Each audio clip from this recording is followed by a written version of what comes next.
কিন্তু সেটি না হওয়ায় আপনারা জানেন ইতিমধ্যে ওয়াকার বলেছে বুকে পাথর চাপা দিয়ে আমি মেনে নিলাম। তো এই যে মেনে নেওয়ার পর থেকে আসলে এই ষড়যন্ত্রটা শুরু হয়েছে।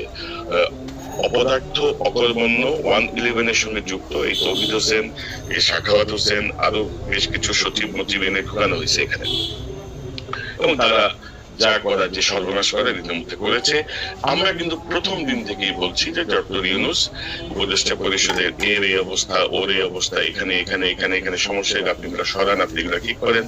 আমরা বলেছি সেনাবাহিনীর মধ্যে কমপক্ষে 25 জন, ম্যাক্সিমাম 50 জন, এদেরকে আপনি সরাই দেন, আপনি সরান নাই। হাসিনার যে সেকআপটা ছিল ক্যান্টনমেন্টে, সেই সেকআপটা অলমোস্ট 90% এখনো বহাল আছে। সকল বাহিনী প্রধান, সকল গোয়েন্দা সংস্থার ভেতরের লোক, মাথায় দু একজন চেঞ্জ হয়েছে, কিন্তু কোনো কাজ হচ্ছে না। কিন্তু সবাই মিলে কিন্তু ওয়াকার, কিন্তু এই যে ওয়াকার যে বাগাড়ম্বর করছে আর কি, বৃথা যে আস্ফালন করছে, এর পেছনে কিন্তু এই বিষয়গুলো আমরা যখন বলেছি তখন কিন্তু আপনারা এগুলোর কোনো গুরুত্ব দেন নেই। আপনারা ভেবেছেন যে আমরা হয়তো মানে এমনি এমনি বলছি আর কি। ওই যে আছে না কিছু, ওই যে গোয়েন্দা সংস্থার পোষ্য কিছু লোকের ভাষণ আছে যে ভিউ ব্যবসায়ী, আপনারা নাকি ভিউ চাই। আরে বেটা, এই ভিউ দিয়ে কি কি ইনকাম করে বেটা আমেরিকায়, তোরা জানোস কিছু? জানোস না। তো ধরেন, তারপরে ধরেন আমরা বারবার বলছিলাম যে ডক্টর ইউনূস আপনি প্রশাসনে একটা সংস্কার করেন। প্রশাসনে আমি যদি আমি এখানে একটা বিস্তারিত অনুষ্ঠান করার পরিকল্পনা করছি।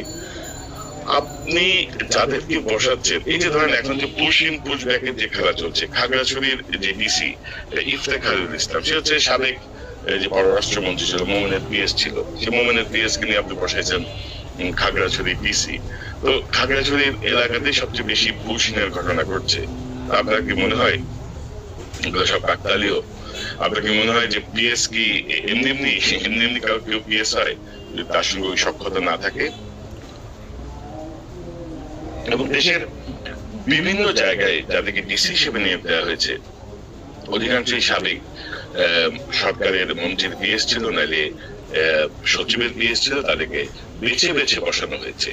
তারপরে ধরেন আমি যদি একটা ইন জেনারেল একটা কথা বলি, ইউনূস ক্ষমতায় এসেই আওয়ামী লীগের যে ডিসির যে ফিট লিস্ট, ডিসির যে তালিকা, সেখান থেকে 56 জনকে জেলা প্রশাসক হিসেবে নিয়োগ দেয়, এবং যারা গত 10-15 বছরে বঞ্চিত ছিলেন, যাদের একেবারে যারা খারাপ অবস্থায় ছিলেন, যারা এই ডিসি লিস্ট বাদ দিয়ে নতুন ডিসি লিস্ট করে যাদের নিয়োগ দেওয়া দরকার ছিল, সেটিতে ইউনূস যায় নাই।